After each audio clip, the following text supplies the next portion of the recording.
ಮಹಾರಾಷ್ಟ್ರದ ನಾಂದೇಡ್ನಲ್ಲಿ ನಡೆದ ಹೃದಯ ವಿದ್ರಾವಕ ಘಟನೆ. ಕೊಲೆಯಾದ ಪ್ರಿಯಕರನ ಶವದ ಮುಂದೆ ಯುವತಿಯೊಬ್ಬಳು ಮದುವೆಯಾಗುತ್ತಾಳೆ.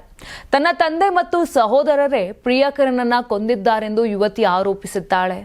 ಇನ್ನು ಮಹಾರಾಷ್ಟ್ರದ ನಾಂದೇಡ್ನಲ್ಲಿ 21 ವರ್ಷದ ಆಂಚಲ್ ಮಾಮಿಡ್ವಾರ್ ತಮ್ಮ ಪ್ರಿಯಕರ 20 ವರ್ಷದ ಸಕ್ಷಂ ತಾಟೆ ಮೃತದೇಹದೊಂದಿಗೆ ವಿವಾಹ ಆಗಿದ್ದಾರೆ. 3 ವರ್ಷಗಳಿಂದ ಸಕ್ಷಂ ಜೊತೆ ಸಂಬಂಧ ಹೊಂದಿದ್ದ ಆಂಚಲ್ ಕುಟುಂಬದ ವಿರೋಧದ ನಡುವೆಯೂ ಯುವಕನ ಜೊತೆಗಿನ ಬಾಂಧವ್ಯ ಮುಂದುವರಿಸಿದ್ದರು. ಇನ್ನು ಪೊಲೀಸ್ ಮಾಹಿತಿ ಪ್ರಕಾರ ಓಲ್ಡ್ಗಂಜ್ ಪ್ರದೇಶದಲ್ಲಿ ಸಕ್ಷಂ ತನ್ನ ಸ್ನೇಹಿತನ ಜೊತೆ ಇದ್ದಾಗ ಆಂಚಲ್ನ ಸಹೋದರ ಹಿಮೇಶ್ ಮಾಮಿಡಾರ್ ಜಗಳ ಆರಂಭಿಸಿ ಗುಂಡು ಹಾರಿಸಿದ್ದಾನೆ. ಸಕ್ಷಂ ಸ್ಥಳದಲ್ಲೇ ಸಾವನ್ನಪ್ಪಿದ್ದಾನೆ. ಇನ್ನು ಬಳಿಕ ಹಿಮೇಶ್ ಮತ್ತು ಆತನ ಸಹೋದರ ಸಾಹಿಲ್ ಮತ್ತು ತಂದೆ ಗಜಾನನ ಮಾಮಿಡ್ರನ್ನ ಈಗ ಪೊಲೀಸರು ಬಂಧಿಸಿದ್ದಾರೆ. ಇನ್ನು ಸಕ್ಷಂ ಅಂತ್ಯಕ್ರಿಯೆಗಾಗಿ ಮನೆಯಲ್ಲೇ ಧಾರ್ಮಿಕ ವಿಧಿವಿಧಾನಗಳು ನಡೆಯುತ್ತಿದ್ದ ವೇಳೆ ಸ್ಥಳಕ್ಕೆ ಬಂದಂತ ಆಂಚಲ್ ಮೃತ ಪ್ರೇಮಿಯನ್ನೇ ಮದುವೆಯಾಗುವುದಾಗಿ ಘೋಷಣೆ ಮಾಡಿದ್ದಾರೆ.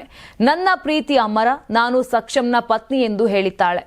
ಜಾತಿ ಕಾರಣಕ್ಕೆ ನನ್ನ ತಂದೆ ನಮ್ಮ ಪ್ರೀತಿಯನ್ನ ವಿರೋಧಿಸುತ್ತಿದ್ದರು, ಬಿಡದಿದ್ದರೆ ಕೊಲ್ಲುವುದಾಗಿ ಬೆದರಿಸಿದ್ದರು. ಅಂತಿಮವಾಗಿ ನನ್ನ ಪ್ರಿಯತಮನನ್ನೇ ಕೊಂದಿದ್ದಾರೆ. ನನಗೆ ನ್ಯಾಯ ಬೇಕು. ನನ್ನ ಅಪ್ಪ ಮತ್ತು ಸಹೋದರರಿಗೆ ಗಲ್ಲು ಶಿಕ್ಷೆ ನೀಡಬೇಕು ಎಂದು ಕಣ್ಣೀರು ಹಾಕಿದ್ದಾರೆ.